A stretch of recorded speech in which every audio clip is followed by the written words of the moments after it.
नमस्ते प्यारे बच्चों। आज हम इस वीडियो में क्लास 8 हो जाएगी, विषय आपका गणित हो जाएगा, जिसमें हम आपको होमवर्क बताएंगे 23/8/2021 का। और आपका जो अध्याय उसका नाम बन जाएगा एक चर वाला समीकरण। तो यहां पर आपको 5 क्वेश्चन दिए गए हैं। इन पांचों क्वेश्चन को आपको होमवर्क में करना है।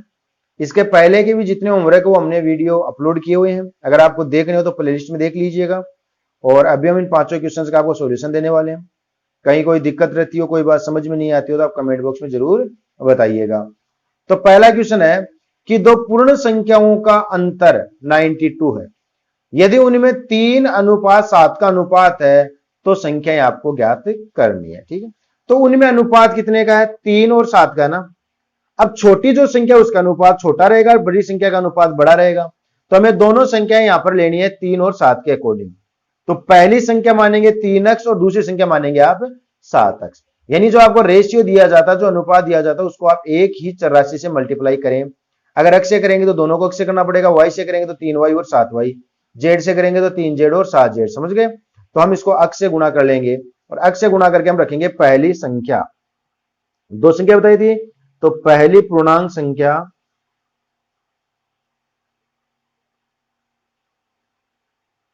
मानते हुए चलेंगे हम। माना पहली पूर्णांक संख्या है वो हो जाएगी यहां पर कितनी? 3x। अतः दूसरी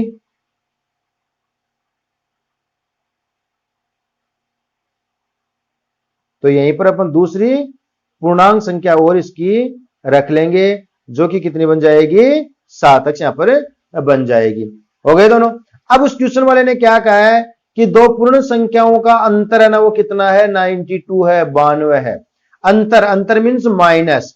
अब छोटी संख्या ये है, बड़ी संख्या ये, तो बड़ी में से हम छोटी को घटाएंगे तभी तो अंतर आएगा ना। तो क्वेश्चन वाले ने कहा है अंतर, अंतर मीन्स माइनस। 7x माइनस जो 3x है ना, वो किसके बराबर है? 92 के बराबर है। अंतर किनका? इन दोनों संख्याओं का। पहली संख्या 3x, दूसरी संख्या 7x, और इनका जो अंतर वो 92 बताया है। यानी इसमें से हम इसको घटाएंगे ना तो हमें 92 मिलेंगे, ऐसा क्वेश्चन में बोला गया है। तो 7x माइनस 3x बराबर 92। तो 7x में से आप 3x को निकाल देंगे तो कितने x बचेंगे? 4x। और 4x है ना, वो किसके बराबर हो जाएगा? 92 के बराबर हो जाएगा। 4 और x के बीच में किसका चिन्ह? गुणाकार। गुणा का जो चिन्ह वो दूसरी तरफ जाएगा तो किसमें जाएगा? डिवाइड में, यानी कि भाग में चला जाएगा। तो x बराबर कितना बन जाएगा? 92/4। 4 का भाग लगाएंगे तो 4 दूनी 8, बच गया 1 और 2 12, 4 3 12। इसका जो आंसर है वो कितना हो जाएगा? 23।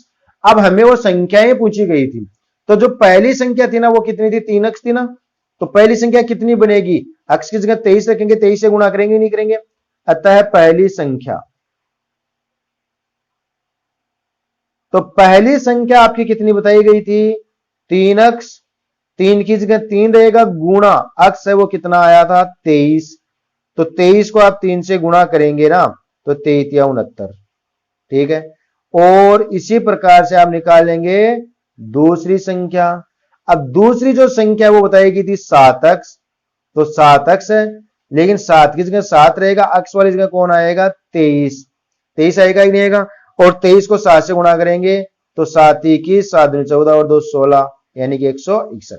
अतः वो दोनों जो पूर्णांक संख्या थी ना हमारे पास, वो कौन पूर्ण संख्या है? वो थी एक तो 69 थी और एक 161 आपकी हो जाएगी। फिर अगला क्वेश्चन देखिए, इसमें बोला गया है कि एक आयत का परिमाप है 20 सेंटीमीटर, चौड़ाई है 4, उसकी लंबाई आपको ज्ञात करनी है। ठीक है ना, तो चौड़ाई दे रही है, लंबाई हमें ज्ञात करनी है, तो लंबाई हम यहां पर आराम से ज्ञात कर सकते हैं। सेकंड क्वेश्चन में माना आयत की लंबाई x है। माना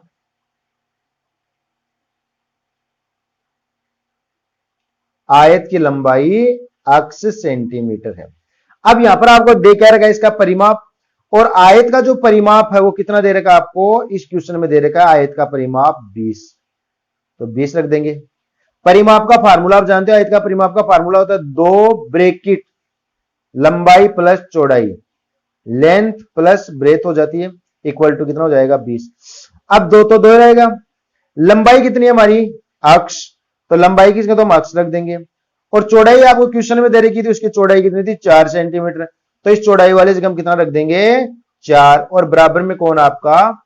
20 ऐसा कैसा रह जाएगा। ठीक है, अब ध्यान दो, ये 2 इस ब्रैकेट से मल्टीप्लाई होगा कि नहीं होगा? 2 को अक्स से गुणा करेंगे तो बोलो कितना बन जाएगा, 2 अक्स बन जाएगा। 2 को 4 से गुणा करेंगे तो 4 दूनी 8 बन जाएगा, बराबर में 20 आपके रह जाएंगे। अब हम इस 8 को बाहर निकालेंगे, 8 यहाँ पर किसका प्लस का, बाहर निकलेगा तो माइनस का हो जाएगा। बाहर का मतलब इस बराबर के चिन्ह को पार कर देगा। तो 2x बराबर कितना हो जाएगा, 20 और माइनस का 8। 20 में से 8 चले जाएंगे ना तो आपको मिलेंगे कितने, 12। यहां पर चिन्ह किसका है, गुणा का, गुणा किस में जाएगा, भाग में। तो x बराबर होगा 12/2 यानी कि 6। x कौन आया, 6 आया कि नहीं आया। x हमने किसको माना था, लंबाई। तो अब आप लिख सकते हो अतः लंबाई बराबर 6 सेंटीमीटर। तो आयत की जो लंबाई है ना वो 6 सेंटीमीटर हो जाएगी। तीसरा क्वेश्चन देखो, तीसरे क्वेश्चन में बोला गया है कि अर्जुन के पिता की वर्तमान आयु है ना, वो अर्जुन की वर्तमान आयु की कितनी है, 3 गुनी है। कितनी गुनी है, 3 गुनी। किससे, अर्जुन से। उसके पिता की आयु कितनी गुनी है, 3 गुनी वर्तमान आयु। अगर आज अर्जुन x वर्ष का है तो उसका पिता उसकी आयु को 3 से गुणा करने यानी 3x का हो जाएगा। समझ रहे हो। 7 वर्ष बाद उन दोनों की आयु का जोड़ 70 वर्ष हो जाएगा। उनकी वर्तमान आयु ज्ञात आपको यहां पर करनी है। तो हम दोनों की वर्तमान आयु मानेंगे पहले। तो सबसे पहले हम अर्जुन की वर्तमान आयु मानेंगे। तो क्वेश्चन स्टार्ट होगा यहां से, माना अर्जुन की वर्तमान आयु।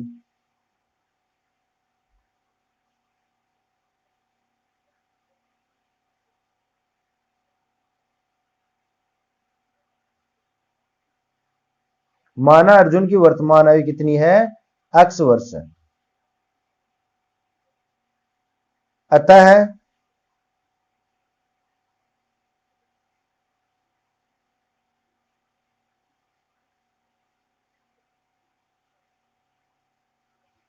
अतः उसके पिता की वर्तमान आयु कितनी हो जाएगी, क्योंकि उसके पिता की वर्तमान आयु इससे 3 गुना ज्यादा बताएगी तो हम इसकी आयु को 3 से गुणा कर देंगे इसे। तो पिता की वर्तमान आयु हो जाएगी 3x वर्ष। हो गया इतना कार्य। अब इसके बाद में क्या बोला है, बात आ गई 7 वर्ष बाद की। कितने वर्ष बाद की, 7 वर्ष बाद। और 7 वर्ष बाद दोनों की आयु का योग है ना वो 70 हो जाएगा। तो अब हम दोनों को लेकर के चलते हैं 7 वर्ष बाद। तो हम यहां रखेंगे 7 वर्ष बाद। अब 7 वर्ष बाद अर्जुन की आयु देखते हैं अपन कितनी होती है।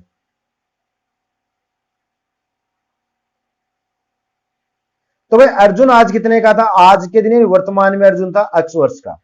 तो 7 वर्ष बाद का मतलब है 7 वर्ष और बढ़ जाएंगे ना उसके। तो अर्जुन कितने का हो जाएगा, x + 7 वर्ष का हो जाएगा। और अर्जुन के पिता,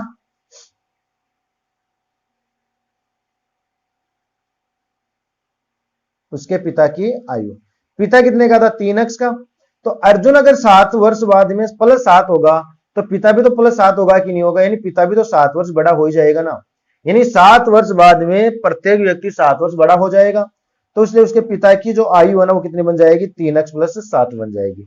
लेकिन क्वेश्चन में बोला गया है कि दोनों की 7 वर्ष बाद वाली आयु को यदि हम जोड़े ना तो उनका जोड़ 70 आ जाएगा। इन दोनों को आपको जोड़ना है, ये प्रश्नानुसार हमारे पास जानकारी आ जाएगी।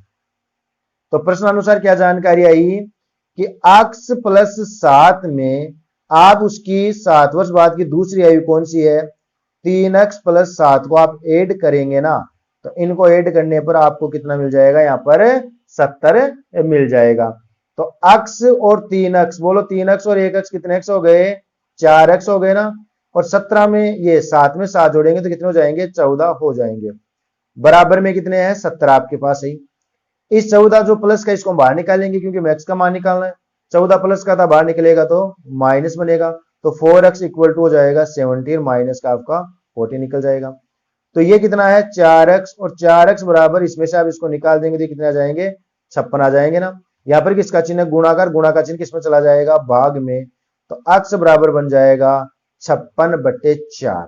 और आप जैसे इसमें 4 का भाग लगाएंगे तो 4 एकम 4, 4 चौक 16, x बराबर आ जाएगा 14। x की वैल्यू का पता चल गया। अब बताइए अर्जुन कितने का हुआ, तो अर्जुन तो x का ही था। तो अर्जुन की वर्तमान आयु तो कितनी हो जाएगी, 14 वर्ष। तो यहां पर लिखेंगे आप अर्जुन की वर्तमान आयु कितनी होगी, 14 वर्ष। और पिता की वर्तमान आयु, पिता अर्जुन से कितना गुना बड़ा बताया गया था, 3 गुना। तो इसलिए हम 14 को 3 से गुणा कर देंगे तो 14 3 42 वर्ष। तो इस प्रकार से हमारा क्वेश्चन नंबर जो 3 है वो भी यहां पर कंप्लीट हो गया। फिर क्वेश्चन नंबर 4 में परिमेय संख्या के, यानी एक परिमेय संख्या बताई गई है आपको, परिमेय संख्या -2/5 के दुगने में क्या जोड़ा जाए जिससे 7/5 प्राप्त हो जाए। तो हमें परिमेय संख्या पूछी गई है, तो परिमेय संख्या मान लेते हैं। माना परिमेय संख्या अक्ष है, तो हमने यहां पर एक परिमेय संख्या मान ली, वो क्या है, अक्ष है। अब क्वेश्चन वाला कह रहा है कि परिमेय संख्या में, यहां पर एक चीज हो रही है, परिमेय संख्या में -2/5 के, एक मिनट में नहीं आएगा, गलत हो गया। परिमेय संख्या है -2/5 के दुगने में क्या जोड़ा जाए, तो अपने गलत मान लिया, यहां पर जोड़ने वाली संख्या मानना है। माना संख्या अक्ष जोड़ी जाए, क्या जोड़ी जाए, संख्या अक्ष जोड़ी जाए। हमने मान लिया कि इसमें अक्ष जोड़ा जाएगा, किसमें, -2/5 के दुगने में। तो माइनस का 2/5, इसका दुगुना करेंगे तो 2 से गुणा कर देंगे। इसमें किसको जोड़ने के लिए बोला, दुगने में क्या जोड़ा जाए, हम कह रहे हैं कि दुगने में अक्ष जोड़ा जाए। जैसे हम अक्ष जोड़ेंगे तो हमें क्या प्राप्त होगा, 7/5 प्राप्त हो जाएगा। तो यहां पर आ जाएगा 7/5। ठीक है, अब ये कितना बन गया, माइनस का प्लस का प्लस माइनस माइनस, 2 दूनी 4/5, प्लस का कितना है अक्ष, बराबर में कितना है 7/5। अब ये संख्या तो वैल्यू, इसको हम बाहर निकाल देंगे, तो माइनस का था उधर जाएगा तो प्लस का होगा कि नहीं होगा। तो अक्ष बराबर हो जाएगा 7/5, माइनस का 4/5 इधर आकर के हो जाएगा प्लस का 4/5। बट्टे में दोनों सेम है तो इनका लघुत्तम लेने की आवश्यकता नहीं है। 7 और 4 ऊपर वाले जुड़ जाएंगे 11 और नीचे रह जाएगा 5। तो इसका आंसर हो जाएगा 11/5। यानी क्या जोड़ा जाएगा, इसमें 11/5 जोड़ देंगे तो आपका जो 7/5 में प्राप्त हो जाएगा। लास्ट क्वेश्चन है इसका, यदि 10 के 3 लगातार गुणजों का योग कितना है, 300 है। 10 के लगातार 3 गुणज। अब 10 के लगातार गुणज कौन कौन होते हैं, जिसमें 10 है, 20 है, ठीक है ना, यही तो है ना 10 के लगातार गुणज, या आप 30 भी कह सकते हो। 10 के लगातार गुणज, ये कंटिन्यू गुणज चल रहे हैं कि नहीं चल रहे हमारे पास। तो यहां पर अपन मानेंगे 10 के लगातार 3 गुणज है ना, माना पहला, या लगातार गुणज मान सकते हो, माना 10 के 3 लगातार गुणज। अब जरूरी तो है नहीं वो 10 ही हो भाई, वो तो 20, 30 और 40 भी हो सकते हैं, या वो 60, 70 और 80 भी हो सकते हैं। तो हमें 10 के अकॉर्डिंग मानना है। तो माना 10 के 3 लगातार गुणज, पहला गुणज हो गया 10 अक्ष। अब 10 अक्ष के बाद में कौन आएगा, 10 अक्ष के बाद में आएगा 10 का गुणज होना चाहिए लेकिन लगातार होना चाहिए, तो अक्ष +1। भाई यहां पर अक्ष था, यहां पर कौन हो गया, अक्ष +1 हो गया। 10 का अगला गुणज निकल करके आ जाएगा। जैसे आप अक्ष की जगह 1 लिखेंगे तो 10 ही बनेगा ना, और अक्ष की जगह 1 लिखेंगे तो 1 और 1 2 20 बन गया ना। ये लगातार गुणज का तरीका होता है। और तीसरी लगातार में कौन आएगी, अक्ष +2, ऐसे लगातार, क्योंकि अक्ष +1 और अक्ष +2 लगातार है ना, और 10 के गुणज है तो 10 से हम इनको गुणा कर देंगे। तो ये 3 संख्या हमें मिल जाएगी, 10 अक्ष, 10 अक्ष +1 और 10 अक्ष +2 ब्रैकेट के अंदर। ये इसके लगातार 3 गुणज आपको यहां पर रख लेने हैं। अब तीनों का जो जोड़ है ना क्वेश्चन वाले ने, वो कितना बताया आपको, 300। तो इन तीनों को हम जोड़ेंगे, 10 अक्ष प्लस 10 ब्रैकेट अक्ष +1 और प्लस 10 ब्रैकेट अक्ष +2, और इनका यहां पर जो जोड़ है ना वो कितना बता दिया गया आपको, 300। ये तो 10 अक्ष ही रहेगा, ब्रैकेट को हम हल करेंगे तो 10 अक्ष से गुणा होकर के 10 अक्ष, और 10 को 1 से गुणा करेंगे तो 10 से कम 10, फिर 10 अक्ष, 10 को 2 से गुणा करेंगे 10 दूनी 20, और बराबर में कितने आ जाएंगे, 300। 10 अक्ष, 10 अक्ष और 10 अक्ष, कितने अक्ष हो गए, 10 20 30, तो ये तो बन जाएंगे आपके पास कितने, 30 अक्ष, और संख्या में हो गए 20 और 10 30, तो ये 30 ऐसे कैसे रह जाएंगे, और बराबर में कितने हैं, 300। ये जो 30 है वो प्लस का बाहर निकलेगा तो माइनस का बन जाएगा। तो 30 अक्ष बराबर होगा 300 और माइनस का आ जाएगा कितना, 30। तो 30 अक्ष बराबर 300 में से 30 को हम घटा देंगे ना तो कितने आ जाएंगे, 270 आ जाएंगे। और यहां पर चिन्ह किसका है, गुणा का, गुणा किसमें चला जाएगा, भाग में। तो अक्ष बराबर आएगा 270 बट्टे में कौन आ जाएगा 30, 0 से 0 आपकी कट ही जाएगी। 3 का हम भाग लगा देंगे ना इसमें 27 में, तो x बराबर हमें कितना मिल जाएगा 9।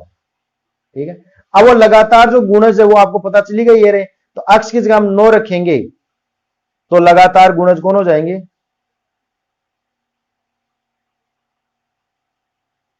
लगातार गुणज था 10x, तो 10 गुणा x वाली जगह 9 रख देना है। दूसरा था 10 x वाली जगह 9 रख देना है, और तीसरा कौन था 10 ब्रैकेट x वाली जगह 9 रख देना है। तो कौन बन गए 10 9 90, 9 1 10 नया के 100, और 9 2 11 110। तो ये तीन गुणज देखो 90 100 और 110 लगातार है, और तीनों का आप जोड़ लो, जोड़ने पर 110 और 90 200 और 100 कितने हो जाएंगे 300। इनका जोड़ भी यहां पर 300 आ गया।